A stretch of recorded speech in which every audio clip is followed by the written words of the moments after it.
이번 시간에는 성과 목표에 대해서 조금 말씀을 나눠보도록 하겠습니다. 자, 성과 목표라고 하는 것은 코칭 기반의 성과 관리를 하는 데 있어서 평가 기준을 만들기 위한 목적으로 성과 목표를 수립하는 것이 아니라 개인이 자기가 책임지고 있는 그 성과를 창출하기 위해서 스스로 동기부여되기 위한 목적으로 목표를 수립해야 된다라고 하는 점을 말씀을 드렸는데요. 자, 성과 책임과 먼저 성과 목표의 관계가 무엇인지 한번 보도록 하죠. 성과 목표는 성과 책임의 아주 작은 부분이다, 이렇게 보시면 될 것 같습니다. 굳이 이제 조금 나눠서 이야기를 해보자면 개념적으로 성과 책임은 성과 영역과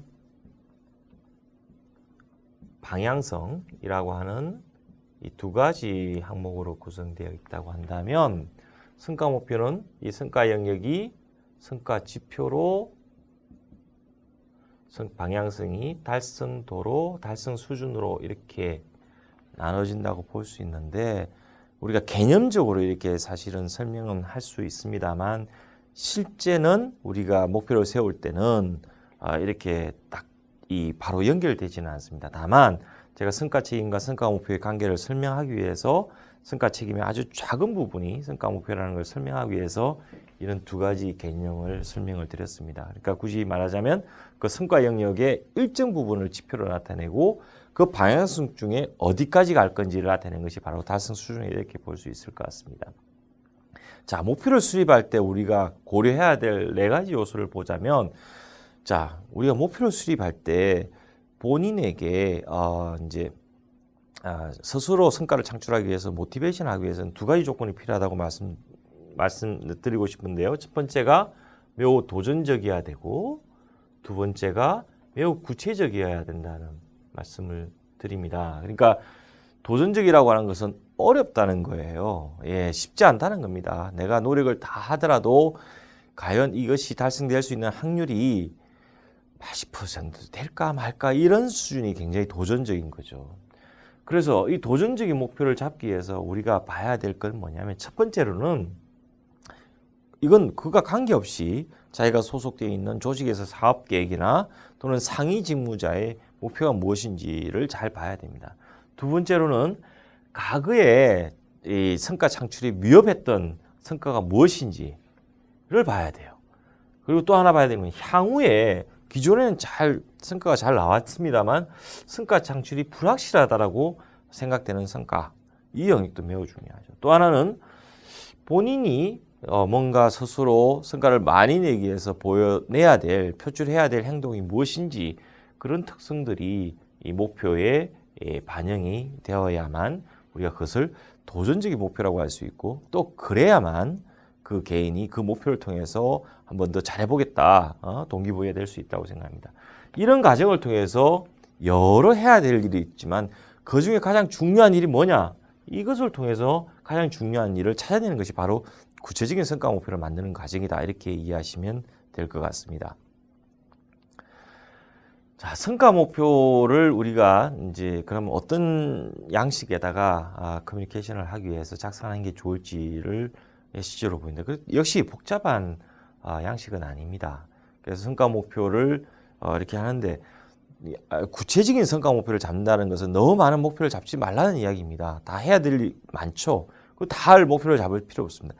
그렇게 여러 개 목표를 잡아야 될 때는 어떤 경우냐면, 어떻게 생각하는 경우냐면, 성과 목표를 수립하는 목적이 평가를 한다, 이렇게 생각하면 자기가 평가받을 모든 목표들을 잡아야 되겠지만, 코칭 기반의 성과 관리에 있어서는 목표를 수립하는 목적이 개인의 성과 창출을 동기부여하는 것이기 때문에 저는 많아야 4개 정도를 가져가기를 바랍니다. 그리고 이 4개라고 하는 것은 연중에 이미 달성된 목표가 달성되면 또 목표가 줄어드니까 또 다시 한번 또 추가적인 목표를 이제 수립하면 되는 것이거든요. 성과의 목표는, 성과 목표를 나타내는 형태는 코칭 기반의 성과 관리를 할 때는 다음과 같이 두 가지 요소로 구성을 합니다. 본인이 그 직무에서 직접적으로 만들어내야 될 산출물, 지식 노동자의 경우에는 지식 정보, 아이디어, 개념과 같은 이런 무형적인 결과물들일 겁니다.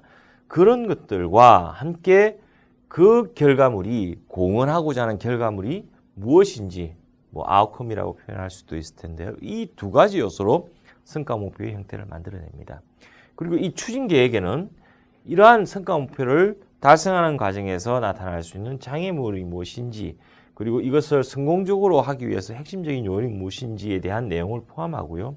이 추진 계획에다가 일상적인 언제 뭐하고 이런 일들을 쓰는 것은 지향되어져야 된다고 생각합니다. 그리고 그 목표가 수립되면 관리자가 그 직무를 수행하는 사람에게 당부하고자 하는 내용과 그 직무 수행자가 관리자에게 요청하는 내용, 이런 내용들을 커뮤니케이션에서 정리하면 하나의 성과 목표 수립이 완료된다, 이렇게 볼 수 있겠습니다. 성과 목표 그러면 우리가 잘 아는 이 용어가 있죠. 예, 스마트라고 하는 용어가 있습니다. 예, 스페시픽하고요, measurable하고, achievable하고, relevant하고, time frame드라고 하는 이 앞자를 딴 이 스마트하게 목표를 세워야 된다는 말씀을 이미 많이 아실 텐데요. 정말 이 기준은 중요합니다. 특히 중요한 것은 구체성입니다. 예.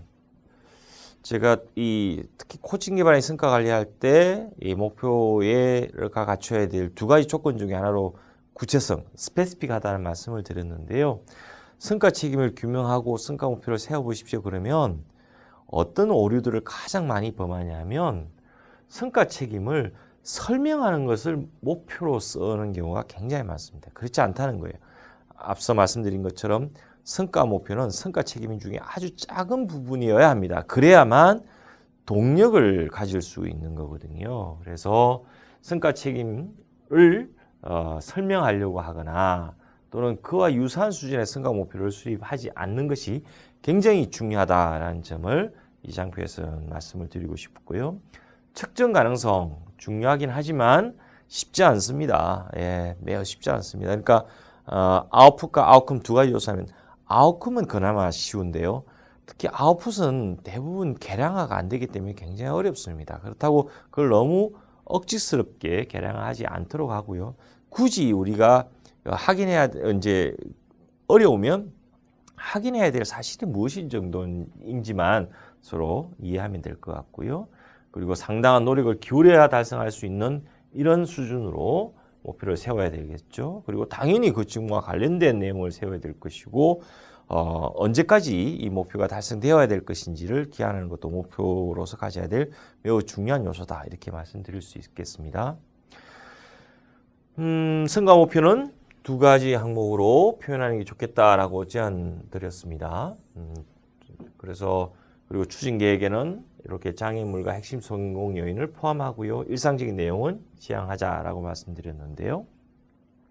자, 우리가 이렇게 성과 목표 수립 가이드라인을 가져가는 것은 무엇인가 하면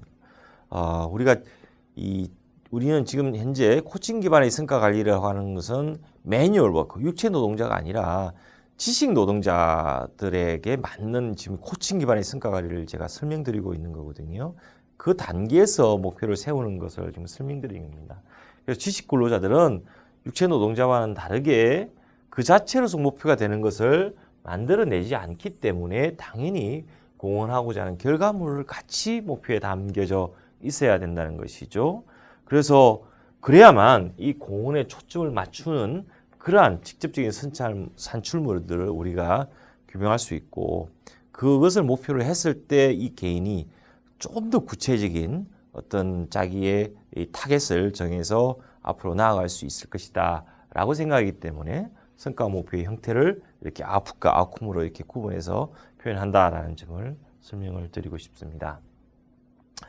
자, 그래서 이렇게 해서 하게 되면 특히 이제 추진 계획이 매우 중요한데요. 성과 목표를 그렇게 구성하지만 추진 계획을 잘 쓰는 것도 매우 중요합니다. 이렇게 장애물과 핵심 성공 요인을 정확하게 정의해서 이렇게 써가다 보면 성과 목표가 조금 더 구체화되기도 하고 당연히 달성 가능성도 높아질 것이고요.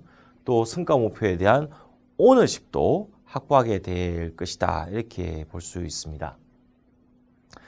자, 성과 목표의 예시를 한번 보도록 할 텐데요. 자, 왼쪽에 있는 것은 평가 중심의 성과 관리를 할 때, 그러니까 평가 기준을 마련하는 단계에서 육체 노동자, 이럴 때 쓰는 성과 목표 예시고요. 오른쪽은 코칭 기반의 성과 관리, 지식 노동자들을 이 성과 창출을 동기부여하는 그런 목표의 형태입니다. 그러니까 기존에 이제 목표들은 이렇게 있죠. 예를 들어 병원의 차림 기사의 경우인데요.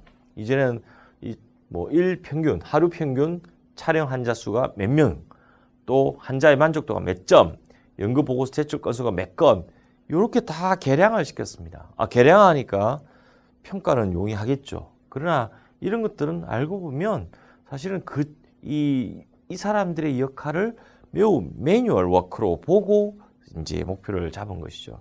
반면에 코칭 기반의 성과 관리는 말씀드린 것처럼 이 아웃풋과 아웃컴이라고 하는 이 두 가지 요소로 구성해야 된다는 점을 말씀드렸습니다. 하나 예를 보도록 하죠.